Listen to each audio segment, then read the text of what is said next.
నీ కృప నిత్యముండును, నీ కృప నిత్య జీవము, నీ కృప వివరింప నా తరమా యేసయ్యా.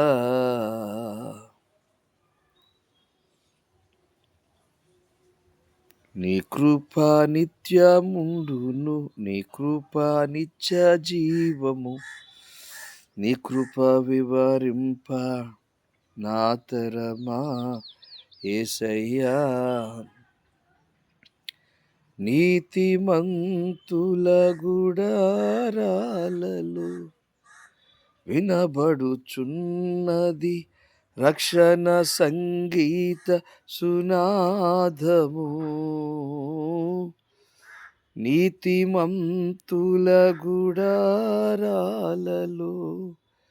వినబడుచున్నది రక్షణ సంగీత సునాదము.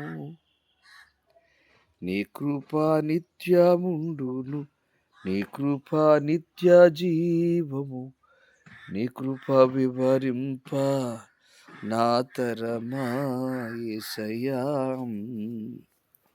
అవును ప్రజలారా, నీతిమంతులు గుడారములలో రక్షణ గూర్చిన ఉత్సాహస్వనాదము వినపడదు.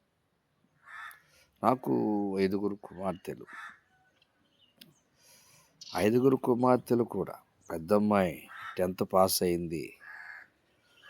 మే నెలలో మీటింగ్లు పెడితే ఆ మీటింగ్లో ప్రభు మాట్లాడాడు, నేను రక్షణ తీసుకుంటానని రక్షణ తీసుకుంది.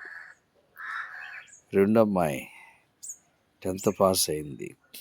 ఆమె కూడా 10th పాస్ అవుతే నేను రక్షణ తీసుకుంటానని తీర్మానం అంట. ఆమె కూడా బాప్తిసం తీసుకుంది. మూడమ్మాయి కూడా అలాగే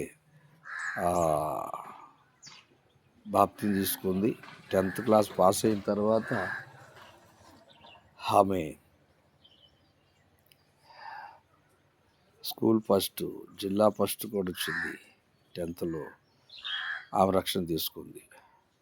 4 అమ్మాయి మేము బాప్తిస్ కార్యక్రమాలు ఇస్తూ ఉన్నప్పుడు ఇంకెవరైనా రక్షణ తీసుకునే వాళ్ళు ఉన్నారా అంటే చేయి పైకెత్తి నేను తీసుకుంటానని.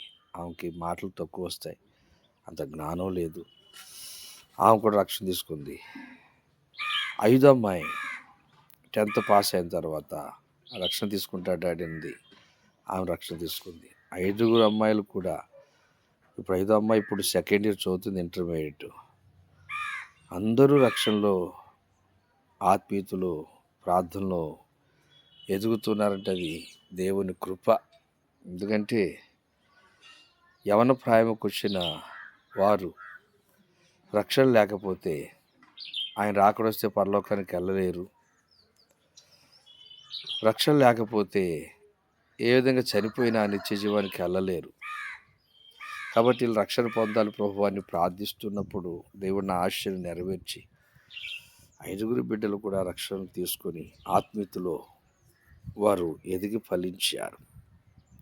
మరి మీ పిల్లల పరిస్థితి ఏమిటి? ఈనాడు చాలామంది కూడా మరి యవన ప్రాయం వచ్చిన మార్పు చెందలేని స్థితిలో, రక్షణ పొందలేని స్థితిలో ఉంటున్నారు. అలా ఉండకూడదు.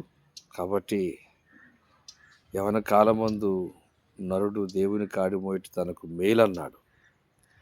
రక్షణ పొంది వ్యక్తిగత సువార్త చెబుతూ విశ్వాసంతో ప్రార్థిస్తూ ఆత్మీయతలు ఎదగాలని దైవజనుడిగా మనవి చేస్తున్నాను. Praise the Lord. God bless you. దేవుడు మనల్ని దీవించును గాక.